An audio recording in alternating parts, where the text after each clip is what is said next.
Direktur Utama Rilis ID Lampung Wirahadikusumah, menjadi pemateri dalam sosialisasi pendidikan pemilih penanganan berita hoaks dan peran serta media dalam tahapan kampanye yang diselenggarakan KPU Kabupaten Pringsewu di Ballroom Hotel Ragenci, Kecamatan Gading Rejo. Bang Wira Sapaan Wirahadikusumah mengatakan, sejumlah kekhawatiran akan muncul mengenai kesiapan masyarakat untuk berperan ideal dalam mensukseskan pemilu. Pers dan wartawan mengira bakal terjebak menjadi alat perseteruan antar calon kepala daerah yang bersaing atau sengaja memihak pada calon tertentu, bahkan memilih menjadi corong. Dalam persaingan memperebutkan kekuasaan politik, menurut Wira dapat dilakukan secara terbuka, dengan menggunakan beragam cara untuk merebut simpati pemilih. Cara termudah dan tercepat untuk menarik simpati pemilih adalah melalui ekspose pers massa. Dikatakannya, proses pemilu disebutkan akan bersentuhan langsung dengan kehidupan masyarakat. Kedekatan para calon dan pendukungnya bersifat nyata, bukan hanya simbolik sebagaimana pemilihan presiden atau DPR. Sehingga dapat dipahami, jika diprediksi akan muncul permasalahan dan ancaman dalam proses pemilu. Ketua PWI Lampung ini menuturkan, jurnalisme yang profesional dan beretika seringkali hanya ada dalam teori atau harapan. Agar bisa berperan optimal, pers harus memberi dukungan terhadap pelaksanaan pemilu dengan berperilaku adil dan berimbang. Ia juga menyesali keluarnya PKPU nomor 15 tahun 2023 tentang kampanye pemilu dari pasal 39-45 yang membedakan iklan komersial maupun iklan layanan masyarakat.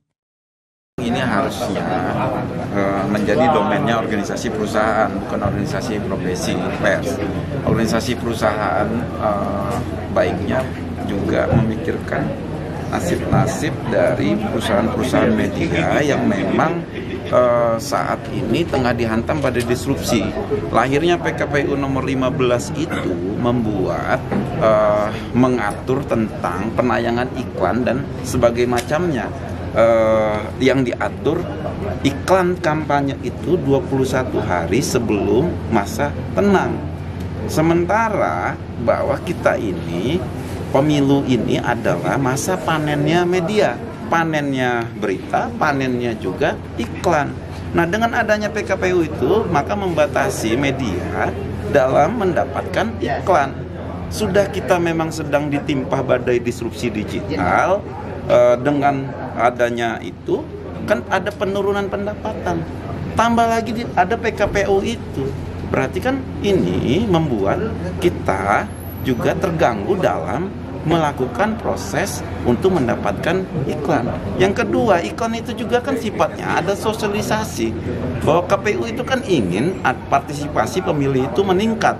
Nah, kalau ada iklan itu pun juga kita menyosialisasikan ikut untuk mengajak masyarakat memilih, karena di dalam iklan itu ada ajakan untuk memilih seseorang di dalam pemilu.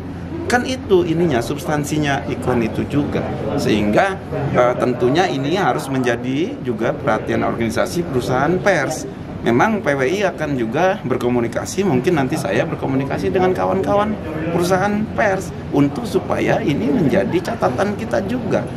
Taruhlah di pileg ini kita sudah terlambat, tapi jangan sampai di pilkada kita mengalami juga nasib yang sama, bahwa kita perusahaan pers, perusahaan media sangat sulit. Tidak adanya PKPU itu aja kita sulit mendapatkan iklan, apalagi tambah ada PKPU itu. Sementara itu, Ketua KPU Pringsewu Sofyan Akbar Budiman berharap kepada rekan-rekan media bisa memberikan informasi dan mengedukasi masyarakat mulai dari lokasi dan tempat di mana masyarakat harus mencoblos. KPU Pringsewu juga akan melakukan tahapan rekrutmen PPS serta tahapan logistik mulai dari kotak suara, tinta, dan kertas suara. Tambah ada aturan ini. Dari Kabupaten Pringsewu, Yuda Haryono, Rilis ID TV melaporkan. Saya akan undang JMSI, KPU se-Lampung, Bawaslu Lampung untuk kita membahas mengenai nasib media di dalam pemilu.